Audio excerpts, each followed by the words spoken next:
नमस्कार, AP talk टाइममा हार्दिक स्वागत छ। म निराजन भण्डारी। कोरोना संक्रमणको कारण यतिखेर देश लकडाउनमा छ र लकडाउनको यो समयमा देशभित्रका सम्पूर्ण नागरिकहरू कोही पनि भोकै बस्न नपरोस् भनेर सरकारले विभिन्न प्रकारका प्रयासहरू गरिरहेको छ। लकडाउनका बावजुद पनि कोही पनि भोकै नबसुन्, सबैको स्वास्थ्य उपचार पनि होस् र सबैको जीवन सहज रूपमा अगाडि बढोस् र सबैको स्वास्थ्य अवस्था पनि नियन्त्रित रहोस् भन्ने सरकारको चाहना छ र त्यही अनुसार काम गरिरहेको छ। तर यतिखेर देशको संरचना भने स्थानीय स्तरमा अझ बढी जिम्मेवारीपूर्ण अवस्था रहेको देखिन्छ, किनकि सङ्घको सरकारले निर्देशन दिए पनि स्थानीय सरकारले नै राहत वितरण गरिरहेका छन् र स्थानीय सरकारले त्यहाँका व्यक्तिहरूको लगत पनि सङ्कलन गरेका छन् र यो भाइरस संक्रमण फैलिन नदिनको लागि प्रभावकारी भूमिका स्थानीय सरकारले खेल्नुपर्ने देखिन्छ। वास्तवमा अहिले स्थानीय सरकारहरूको भूमिका कस्तो भइरहेको छ त? स्थानीय सरकारले राहतका सामग्री कसरी वितरण गरिरहेको छ र संक्रमित फैलिन नदिन के कस्ता प्रयास गरिरहेका छन्, यी विविध विषयमा आज हामी कुराकानी गर्छौँ। कुराकानी गर्नको लागि आज हामीसँग काठमाडौँ उपत्यकाभित्रको एउटा नगरपालिका कीर्तिपुर नगरपालिकाका मेयर रमेश महर्जन हुनुहुन्छ। स्वागत छ मेयर सर। हस्, नमस्ते। आराम हुनुहुन्छ? एकदम ठिक छ। सबभन्दा पहिला त अब कीर्तिपुर नगरपालिकाको प्रतिनिधित्व गरेर तपाईँलाई हामीले बोलाए पनि समग्र स्थानीय सरकारको प्रतिनिधिको रूपमा हामी तपाईँसँग कुराकानी गर्छौँ होइन? तपाईँ एकजना प्रतिनिधि पात्र हुनुहुन्छ। यो कोरोना भाइरस सङ्क्रमण र लकडाउनको अवस्थापछि स्थानीय सरकारहरू जो स्थानीय सरकारको जिम्मेवारी सम्हालिरहनुभएका तपाईँहरूमा कतिको जिम्मेवारी महसुस भइरहेको छ अहिले? धन्यवाद। विशेष गरी यो कोरोना भाइरसको सङ्क्रमणलाई रोक्नको लागि नेपाल सरकारले जुन लकडाउनको घोषणा गरिसकेपछि मलाई लाग्छ अहिले हाम्रो फिल्डमा अहिले खतेका 2-3वटा त्यो पक्षहरू छन्। त्यसमा अब स्वास्थ्यकर्मी भयो, त्यसै गरी प्रहरीका के अरे हाम्रो सुरक्षा निकायहरू भयो नेपाल सरकारको, र त्यसै गरी अर्को भनेको जनप्रतिनिधिहरू, र त्यसमाथि पनि स्थानीय तहमा रहेका जनप्रतिनिधिहरू अहिले चाहिँ फिल्डमा खतेर काम गरिरहेको हामीले पाएका छौँ। त्यसैले यो मतलब तपाईँ जस्तो मेयर भएर काम सुरु गरेपछि सबभन्दा अहिले क्रिटिकल अवस्थामा हुनुहुन्छ नि, सङ्क्रमणको अवस्थामा हुनुहुन्छ। लकडाउन कहिले भएकै थिएन, मतलब अलिकति त्यो स्थानीय जनताप्रति बढी उत्तरदायी भएको महसुस त अहिले अलि बढी भइरहेको होला? एकदम त्यसैको कारणले गर्दाखेरि पनि मलाई लाग्छ यो प्रायः जसो चाहिँ अहिले स्थानीय सरकारले यो रोगबाट फैलिन नदिनुको लागि चाहिँ विभिन्न किसिमका यो आरडी टेस्टहरू गर्नेदेखि लिएर विदेशबाट आएका अहिलेसम्म जति पनि हाम्रो चाहिँ धेरै जसो चाहिँ बिरामीहरू त्यो सङ्क्रमित बिरामीहरू विदेशबाट आएकाहरू छन्। त्यसै गरी चाहिँ त्यो उनीहरूको लगत लिनेदेखि लिएर ठाउँ ठाउँमा चाहिँ एउटा केही त्यस्तो चाहिँ समस्याहरू पऱ्यो भने यो क्वारेन्टाइनहरू बनाउने, आइसोलेसन बनाउनेदेखि लिएर चाहिँ थुप्रै कामहरू चाहिँ स्थानीय सरकारले गरिरहेको छ, जुन हामीले कीर्तिपुरमा पनि अहिले गरिरहेका छौँ। हजुर, जस्तो अब कीर्तिपुर नगरपालिकामा तपाईँसँग अहिले भर्खरै कुराकानी हुँदाखेरि हामी टेलिभिजनमा यो अनियर कुराकानी गर्नुभन्दा पहिला पनि कुरा हुँदा 65,000 भन्दा बढी जनसङ्ख्या छ। 65,000मा अहिलेसम्म कसैमा सङ्क्रमण त देखिया छैन। सङ्क्रमण नहोस् भन्नको लागि नगरपालिकाको मेयरको नाताले के गरिरहनु भएको छ तपाईँले अहिले? यो सङ्क्रमण नहोस् भनेर अब मुख्य कुरो त यसबाट बच्ने भनेकै हामीले चाहिँ लकडाउनलाई चाहिँ निशर्त रूपमा पालना गर्ने, अक्षरशः चाहिँ पालना गरेर हामीले एउटा चाहिँ फिजिकल डिस्टेन्स चाहिँ मेन्टेन गरेर आफ्नो चाहिँ जीवनलाई चाहिँ अगाडि बढाउनु हो। र अन्य जो कोही पनि हामीले एउटा चाहिँ सूचना के जारी गरेका छौँ भने जो कोही पनि अपरिचित व्यक्तिहरू आइयो भने हामीले वडामा चाहिँ सम्पर्क गर्नु भनेर हामीले भनेका छौँ। र ती जो अपरिचित व्यक्तिहरू चाहिँ अहिले पनि आइरहेको लकडाउनको अवस्थामा पनि आइरहेको छ, उहाँहरूलाई हामीले चाहिँ यो आरडी टेस्ट गराएर चाहिँ 1-2 दिन चाहिँ एउटा आइसोलेसनमा राखेर पछि त्यो चाहिँ रिपोर्ट आइसकेपछि आफ्नो चाहिँ ठाउँमा चाहिँ राख्ने खालको कामहरू चाहिँ हामीले त्यसरी गरिरहेका छौँ। र त्यहाँका स्थानीय बासिन्दाहरूले पनि सकभर यो बाहिर ननिस्कौँ, लकडाउनमै बसौँ भनेर हामीले अहिले बिहान बेलुका चाहिँ दिनौँ एउटा चाहिँ हामीले माइकिङ गरेर त्यो अवेरनेसका कार्यक्रमहरू पनि गरिरहेका छौँ। र यतिकैमा चाहिँ फेरि यो बजार व्यवस्थापनलाई व्यवस्थित गर्नको लागि हामीले बिहान चाहिँ बजार चाहिँ अलिकति त्यो खाद्य सामग्रीको बजारलाई व्यवस्थापन गर्दै अन्य समयमा चाहिँ त्यो लकडाउनलाई पूर्णतः पालन गर्नको लागि नगरपालिका अघि बढिरहेको छ। नगरपालिका र नगरपालिकासँगै रहेका अन्य ओडाहरू अहिले खुल्लै छन्, मजाले काम भइरहेको छ? प्रशासनिक कामहरू खुल्ला भइरहेको छ। अहिले लकडाउनको अवस्था हुँदाखेरि अन्य कामहरू छैनन्। यो यो विशेष त यो स्वास्थ्य सम्बन्धी सिफारिसहरू गर्ने बाहेकको चाहिँ अहिले अरू कामहरू चाहिँ भएको छैन। भनेपछि अहिलेको यो जुन सन्तास छ यहीसँग जोडिएर आएका कामहरू बाहेक, किनभने यो सरकारी निकायहरू पनि सबै बन्दैछन्। अब हामीले चाहिँ 2-4 दिन अगाडिदेखि अलिकति यो विकास निर्माणको कामलाई चाहिँ अगाडि बढाउनुको लागि केही योजनाहरू हामीले सुचारू अहिले गरिसकेको अवस्था छ। अब स्थानीय सरकारलाई केन्द्र सरकारले भनौँ हजुर अधिकार दियो हैन, यो राहत वितरण गर्ने र यो चाहिँ एकद्वार प्रणाली गर्ने हैन, ओडाले नै बाँड्ने, ओडाको मातहतमा नगरपालिकाले हेर्ने, त्यो जुन प्रकारको सिस्टम बनेको छ त्यसको लागि सबभन्दा पहिलो खुड्किला भनेको आफ्नो नगरभित्रका, तपाईँको मात्र होइन सबैको आफ्नो नगर आफ्नो ओडाभित्रका अलिकति विपन्न, साँच्चै खान नपाउने अथवा बस्न पनि समस्या भएका, अहिले पानी पनि परिरहेको छ, प्रकृतिले पनि हामीलाई अलिकति त्यही अनुसारको व्यवहार प्रस्तुत गरिरहेको छ होइन। यो बेलामा तिनीहरूलाई सहज होस् भन्नको लागि पहिला सुरु त ती व्यक्तिहरू कति छन्, कहाँ छन्, के छन्, त्यो लगत सङ्कलन गर्नुपर्छ र सबभन्दा समस्या र विवाद पनि लगत सङ्कलनमै हुन्छ हैन। लगत सङ्कलन गर्नेको मुख्य आधार चाहिँ स्थानीय सरकारहरूले कसरी बनाएका छन्, यो मापदण्ड भन्ने चाहिँ के छ लगत सङ्कलन गर्दा अहिले? अब यो लगत सङ्कलनको क्रममा विशेष गरी नेपाल सरकारले पनि एउटा मापदण्ड हामीले चाहिँ पठाएको छ। विशेष चाहिँ दैनिक श्रममा आधारित भएका श्रमिकहरूलाई दिने भन्ने खालको नेपाल सरकारको त्यो मापदण्डभित्र छ र त्यही मापदण्ड अनुसार हामीले यो विभिन्न वडाहरू मार्फत हामीले लगत सङ्कलन चाहिँ गरेका छौँ। र यहाँहरूलाई थाहा होला यो कीर्तिपुर नगरपालिकामा त्रिभुवन विश्वविद्यालय पनि भएको हुँदाखेरि त्यहाँ चाहिँ अब हाम्रो जनसङ्ख्या स्थायी जनसङ्ख्या चाहिँ यो 2011 को तथ्याङ्क अनुसार 65,000 भए पनि अरू थप चाहिँ यो 60-70 हजार त्यहाँ चाहिँ माइग्रेटेड यो के अरे त्यो जनसङ्ख्या पनि त्यो छ। त्यसो हुँदाखेरि त्यहाँ चाहिँ थुप्रै यो तथ्याङ्क 65,000 भनेको स्थानीयको हैन, तर स्थानीय नभएको बाहिरबाट आएर भनेपछि कीर्तिपुरमा त ठुलो सङ्ख्यामा विद्यार्थीहरू बौद्धिक प्राध्यापकहरू त्यो धेरै छन्। त्यसबाहेक यो श्रमिकहरू पनि। त्यसो हुँदाखेरि हामीले यो विभिन्न वडामा एउटा समन्वय समिति वडा अध्यक्षज्यूको संयोजकता वडा के अरे त्यो संयोजन समिति बनाएका छौँ र त्यही संयोजन समिति अनुसार चाहिँ हामीले यो करिब 1 हप्ता लगाएर विभिन्न वडाबाट चाहिँ त्यो तथ्याङ्क सङ्कलन गरेका थियौँ र त्यसमा पहिलो लटमा हामीले 4125 परिवार चाहिँ विपन्न परिवारको रूपमा आएको थियो र त्यसलाई हामीले यो राहत बाँड्ने काम चाहिँ हामीले सघाइसकेको र अहिले दोस्रो लटमा हामी पुगिसकेका छौँ र अहिले दोस्रो लटको लागि यो पहिलोकोलाई छोडेर करिब चाहिँ 3300 परिवार फेरि यसमा चाहिँ जोडिएर आएका छन्। यसरी हामीले अब यो तुरुन्तै यो 70,000 परिवारलाई हामी चाहिँ राहत चाहिँ वितरण गर्दैछौँ। पहिलेको 4,125 परिवार, पछि 3300 भनेपछि 7,000 भन्दा बढी त्यहाँ परिवार देखिए। त्यो परिवार यसमा चाहिँ फेरि यो विद्यार्थीहरूको लगत छुट्टै बाहेक छ। विद्यार्थीहरू करिब मेरो विचारमा हिजोसम्ममा गर्दाखेरि यो ठ्याक्कै हिजोको चाहिँ आइपुगेको छ। मेरो 2500 विद्यार्थीहरूलाई हामीले त्यो अलग्गै। अब मेयर साहब यहाँ कुराकानी के आउँछ भनेदेखि यो लगत सङ्कलन जसले गर्नुहुन्छ नि वडा अध्यक्षको संयोजकत्वमा समिति बनाइएको छ, त्यसपछि लगत सङ्कलन हुन्छ। त्यो लगत सङ्कलन गर्दाखेरि नै एक प्रकारको भेदभाव जस्तो होइन, भोलिको दिनमा आफ्नो भोट ब्याङ्क हुनेहरूलाई चाहिँ अलि बढी प्रायोरिटी दिने जस्तो, हिजो आफूलाई चुनावमा सहयोग नगरेकाहरूलाई चाहिँ अलि बायस गरे जस्तो अनि त्यस्तो खालको भयो। यस्तो मानवीयता प्रस्तुत गर्ने बेलामा पनि राजनीतिक गन्ध चाहिँ अलिअलि त्यहाँ वडा अध्यक्ष लगायतकाहरूले देखाइरहे भन्ने प्रकारको विरोध आइरहेको छ क्या, त्यो प्रकारको आवाज आइरहेको छ। खास यस्तो किन हुन्छ? अब तपाईँकोमा यस्तो भएको छ कि छैन भनेर त मैले सोध्न सकिनँ, अनि यस्तो किन हुन्छ खास?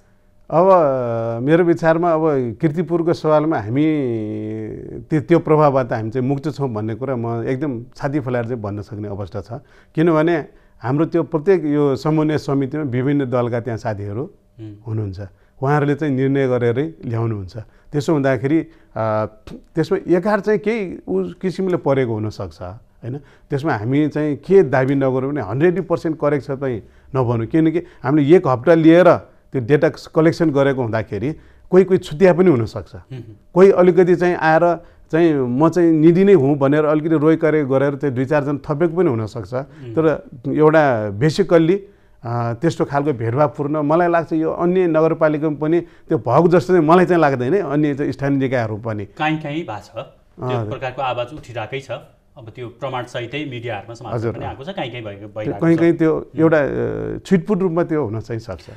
अब तपाईँको तथ्याङ्क अनुसार पनि जस्तो 7-8 हजार व्यक्तिलाई अब हेर्न पर्ने भयो नगरपालिकाले होइन त्यो हेर्ने भन्नाले के हुन्छ दैनिक खाना नै खुवाउने कि अथवा यति दिनमा चाहिँ यति जति सामग्री वितरण गर्ने भन्ने छ कि कसरी उहाँहरूको व्यवस्थापन गर्नुभएको छ यो हामीले यो दुई किसिमबाट हामीले कामहरू अहिले त्यहाँ सञ्चालन गरिरहेका छौँ एउटा हामीले दैनिक खाना खुवाउने काम पनि गरिरहेछौँ बिहान बेलुकै हामीले चाहिँ करिब यो 21-22 गतेदेखि 22 गते त्यहाँ हाम्रो कीर्तिपुरका एउटा युवा व्यवसायीहरू हुनुहुन्छ नयाँ बजारतिर चाहिँ उहाँहरू बस्नुहुन्छ उहाँहरू र नगरपालिकासँग मिलेर हामीले पहिले सुरुमा 2 ठाउँमा नयाँ बजारको यो विद्युत प्राधिकरण चाहिँ नगाउँ चोक र अर्को चाहिँ लोकतन्त्र चोकमा र अर्को चाहिँ सागलमा त्यहाँ चाहिँ सिधै नगरपालिकाको तर्फबाट त्यसरी 3 ठाउँमा खुवाइरहेको यो 5-6 दिन के अरे 8 गतेदेखि हामीले फेरि यो पाङ्गामा पनि गरिरहेका छौँ जो त्यो मापदण्डभित्र अथवा चाहिँ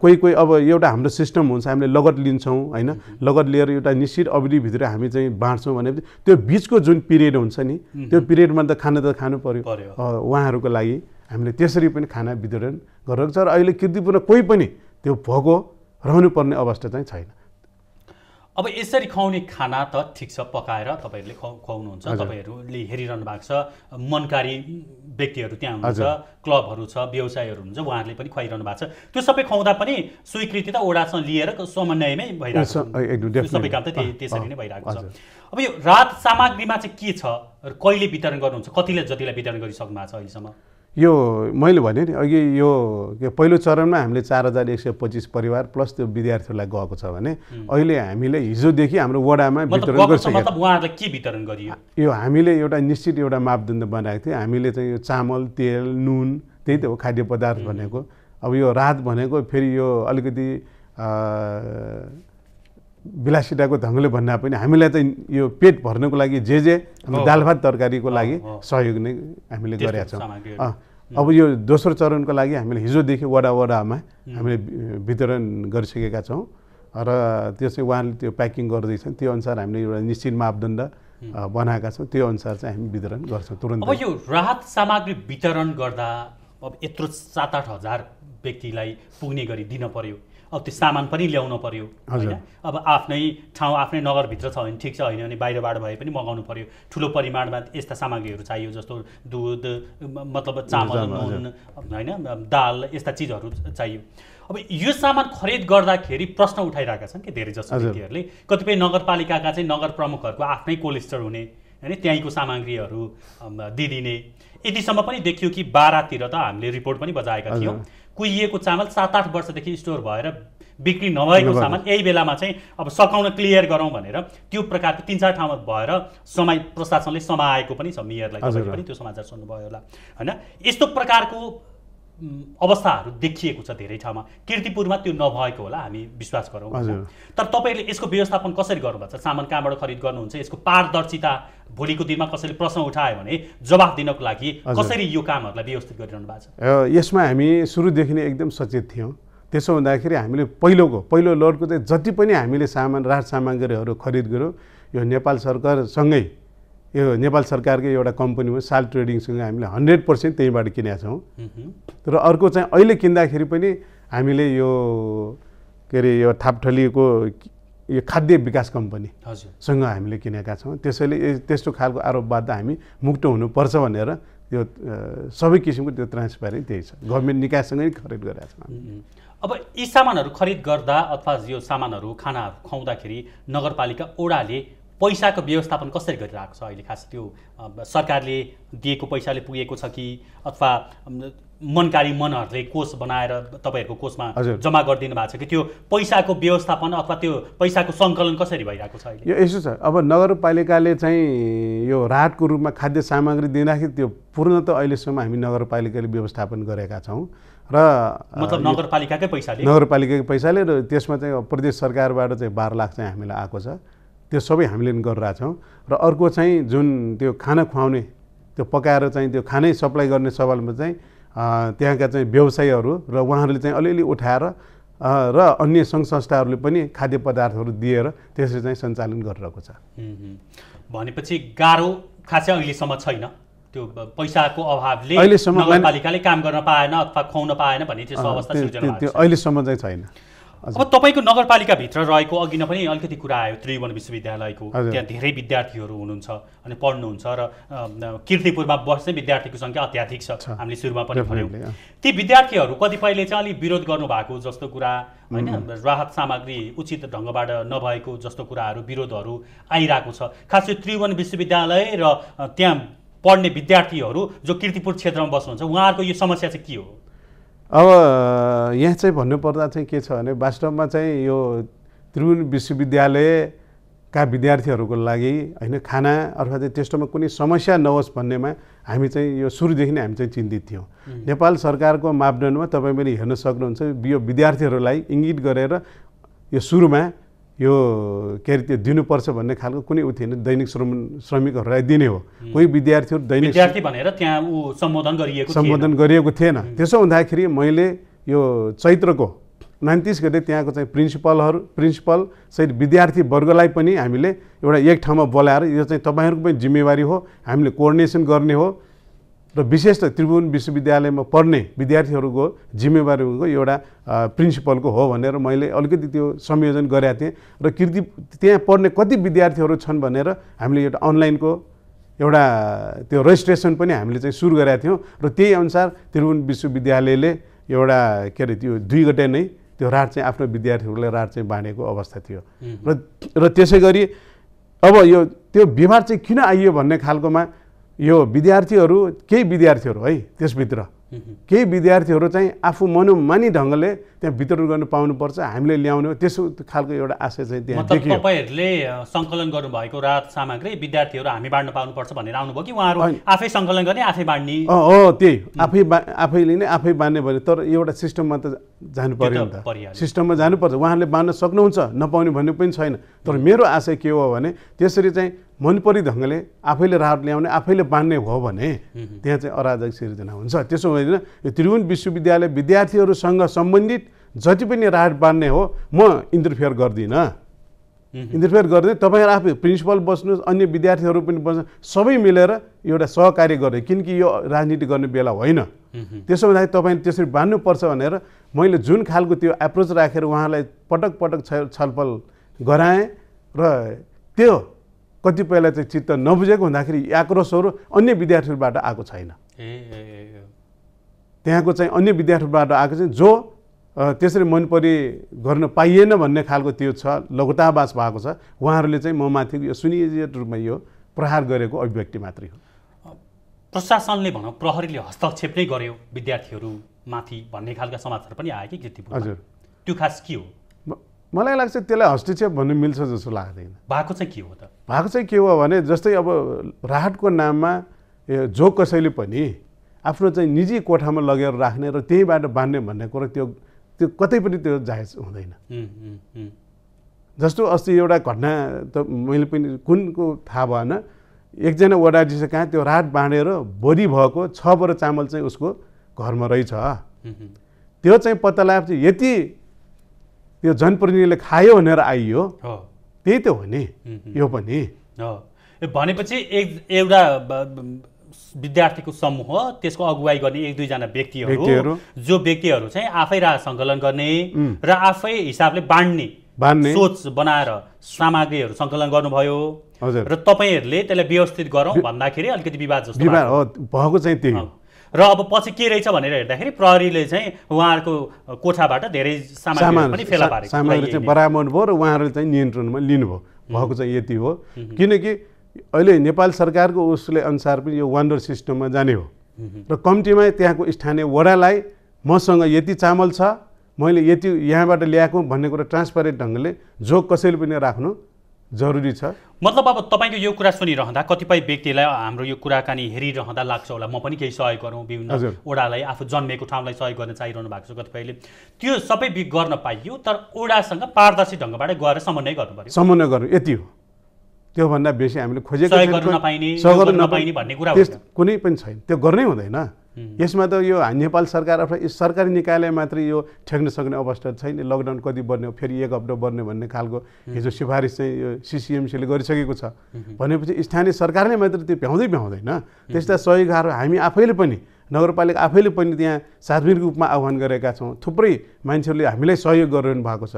म यो सहयोगी दाताहरूलाई पनि अनुरोध गर्न चाहन्छु, कुनै अमुक व्यक्तिको नाममा चाहिँ यो सहयोग चाहिँ नगर्नु होला कम्तीमा, किनकि उहाँहरूले जुन खालको एउटा चाहिँ सामाजिक भावनाले यो राहत दिनुभएको छ, फेरि उहाँहरू चाहिँ विवादित रूपमा चाहिँ आउनुपर्ने अवस्था चाहिँ आएको छ। किनकि उहाँहरूको वितरण शैली त्यस्तो खालको चाहिँ देखिएन, विभेदपूर्ण देखियो। आफ्नै खल्तीमा चाहिँ नामावली लिएर हिँड्ने अनि आफ्नै खल्तीको मान्छेहरूलाई मात्र दिने, त्यो चाहिँ स्थानीय सरकारले तुली हेरेर त बस्न सक्दैन। कुरो त्यति हो।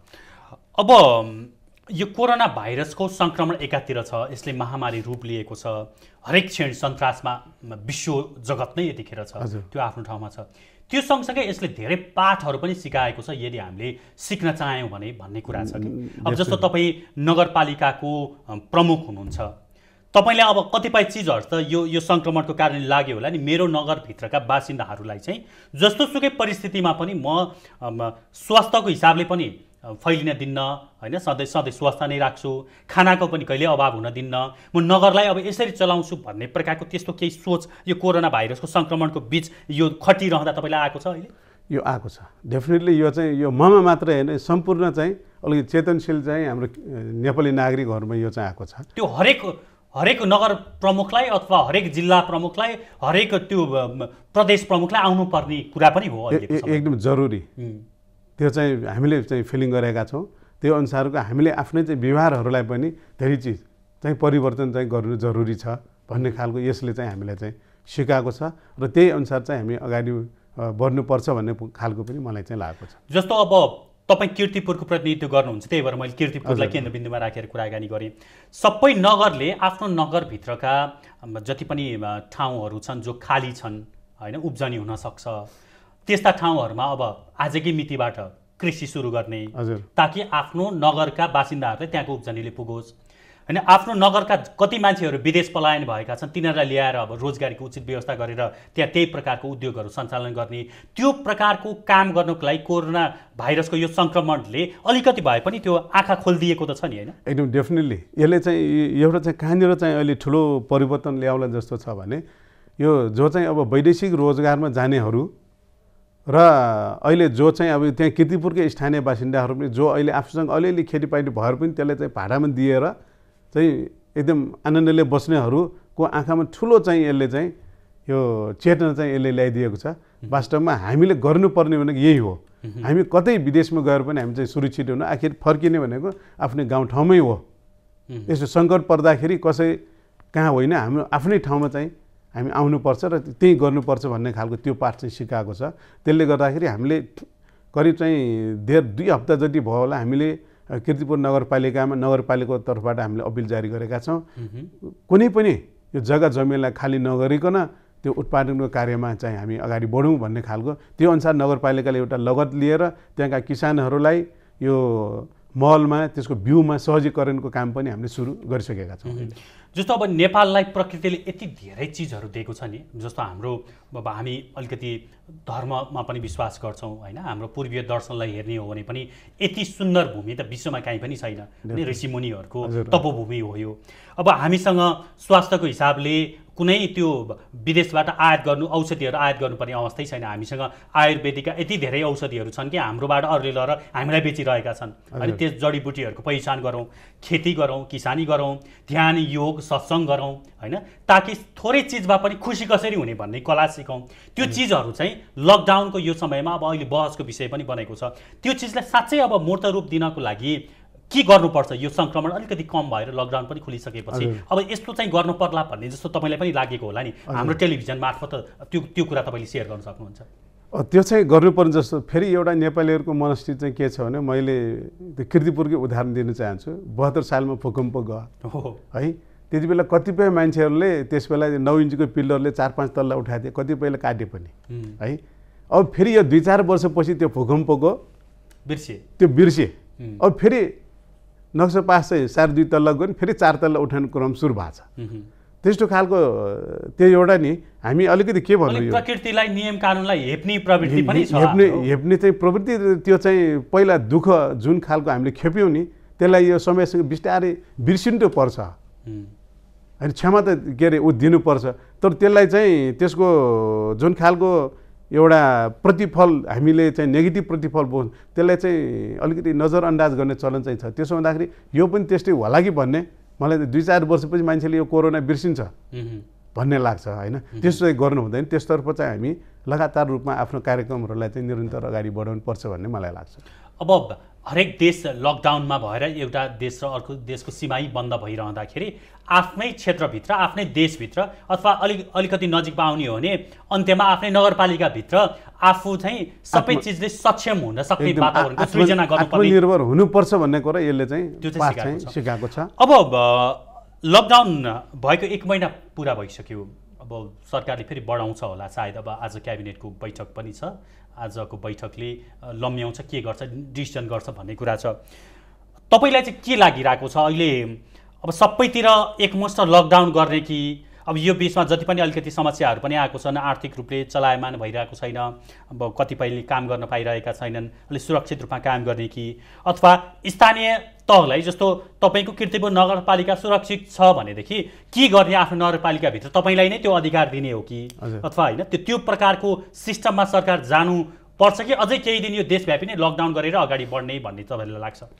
मेरो आफ्नै विचार हेर्ने हो भने मैले यो भन्दा अगाडि पनि मैले आफ्नो विचार चाहिँ हाम्रो मेयर्स फोरम यो काठमाडौँ भ्यालीको मैले राखेको थिएँ र यो अहिलेको हकमा जस्तो अब भोलि सकिँदैछ हाम्रो एउटा अब चाहिँ आजै थपिने होला यो थपिनुपर्छ तर थपिनुपर्छ अब यसलाई चाहिँ नेपालभर नै यस्तो खालको होइन कि जुन जुन क्षेत्रहरू सुरक्षित छन् भन्ने नेपाल सरकारलाई लागेको छ एउटा इभिडेन्सली पनि त्यो देखाएको छ जस्तो काठमाडौँ भ्यालीको हकमा यो अहिले काठमाडौँ भ्याली हामी पूर्ण रूपमा सुरक्षित छ भन्न सक्छौँ त्यसो भन्दा हाम्रो नाकाहरू टाइट गर्ने हो तर काठमाडौँको जनजीवनलाई चाहिँ खुकुलो पार्नु जरुरी छ त्यस्तै खालको पोखरामा अरू जिल्ला उदाहरणको रूपमा त्यसरी गऱ्यौँ भने हाम्रो इकोनोमीलाई थेक्न सकिन्छ नभए चाहिँ सबै यो नेपालगञ्जमा जुन व्यवस्था गरेको छ अथवा चाहिँ यो उदयपुरमा जस्तो छ काठमाडौँलाई पनि त्यही खालको नजरले हेर्ने हो भने हामी चाहिँ आर्थिक दृष्टिकोणले र अरू दृष्टिकोणले पनि धेरै पछाडि पर्छौँ र यसलाई चाहिँ खुकुलो बनाउनु पर्छ भन्ने हामीलाई चाहिँ लाग्छ। हुन्छ यहाँको समय विचारको लागि म AP1 टेलिभिजनको तर्फबाट धेरै धेरै धन्यवाद दिन चाहन्छु। यहाँहरूलाई पनि म धन्यवाद दिन चाहन्छु र अहिले विशेष गरी म एउटा कुरा चाहिँ यहाँ प्रसङ्गवश नआएको हुँदाखेरि मैले चाहिँ राख्न चाहेँ अहिले यो कीर्तिपुरमा यो विद्यार्थी र कीर्तिपुरलाई जोडेर अर्को विभिन्न किसिमका अहिले चाहिँ मिडियाहरूमा चाहिँ छाइरहेका छन् होइन यो अस्ति नै पनि त्यो सम्बन्धित विद्यार्थी जुन चाहिँ अघि पनि अलिकति आयो मैले नाम त लिन चाहिनँ उसलाई चाहिँ कीर्तिपुर नगरपालिकामा मैले मेयरले चाहिँ बोलाएर कुटपिट गराएदेखि लगायतको हिजो पनि एउटा चाहिँ त्यहाँ एउटा अप्रिय घटना चाहिँ घट्न पुग्यो हामीले त्यस्तो व्यवस्थापन गर्दै पनि यो विद्यार्थीहरूलाई चाहिँ खान पुगेन भने हिजो लकडाउनलाई नै एउटा चाहिँ उल्लङ्घन गर्ने खालको चाहिँ विद्यार्थीहरूबाट हिजो काम पनि भयो र त्यही अनुसार त्यहाँ अलिकति स्थानीयहरूसँग त्यो लकडाउनमा किन तिमीहरू चाहिँ जुलुस निकालेको भन्दाखेरि पनि हामीले खान पाएन भने हामी त खुवाइरहेका छौँ नि भन्ने खालको हुँदाखेरि अलिकति विवाद भएर भएको छ र त्यसमा पनि इभन नगरपालिकाको मेयरलाई चाहिँ मलाई आक्षेप लगाएर यो विभिन्न मिडियाहरूमा यो मेयरका भरौतेहरूले चाहिँ विद्यार्थीहरूलाई कुट्यो भन्ने खालको सामाजिक सञ्जालमा यो कीर्तिपुर नगरपालिका र मलाई विशेष गरी कीर्तिपुरको जनतालाई चाहिँ यो जनताले विद्यार्थीहरूप्रति यस्तो गरे उस्तो गरे भन्ने खालको छाएको छ वास्तवमा त्यो नितान्त निराधार रूपमा अहिले चाहिँ मिडियाहरूमा आइरहेको छ। म मिडियाका साथीहरूलाई पनि हार्दिक अनुरोध गर्न चाहन्छु उहाँहरूले त्यो त्यहाँ बसेर त्यो न्युज मात्रै लेख्ने होइन अथवा प्रसारण गर्ने होइन कृपया चाहिँ कीर्तिपुरमा आउनुहोस् एकचोटि बुझ्नुहोस् त्यहाँ के भइरहेको छ विद्यार्थीहरूलाई चाहिँ कसरी त्यहाँका स्थानीयहरूले सहयोग गरिरहेको छ त्यहाँका स्थानीय सरकारले के गरिरहेको छ भन्ने कुरा त्यो बुझ्नु चाहिँ जरुरी छ न कि उहाँहरूले एउटा फोन गरेको भरमा उहाँले एउटा राखेको भरमा एकपक्षीय कुराको भरमा यो अहिलेको यो संवेदनशील यो समयलाई पनि बुझ्नु जरुरी छ भन्ने कुरा म चाहिँ यहाँ राख्न चाहन्छु। हस् धन्यवाद। हस् थ्याङ्क यू। दर्शकवृन्द एपी टक टाइममा आज हामीले स्थानीय सरकारहरूले कसरी काम गरिरहेका छन् भन्ने विषयमा कुराकानी गऱ्यौँ। हामीसँग हुनुहुन्थ्यो कीर्तिपुर नगरपालिकाका मेयर रमेश महर्जन। फेरि एकपटक उहाँलाई धन्यवाद दिँदै एपी टक टाइमबाट आजको लागि हामी सबैजना बिदा हुन्छौँ। नमस्कार।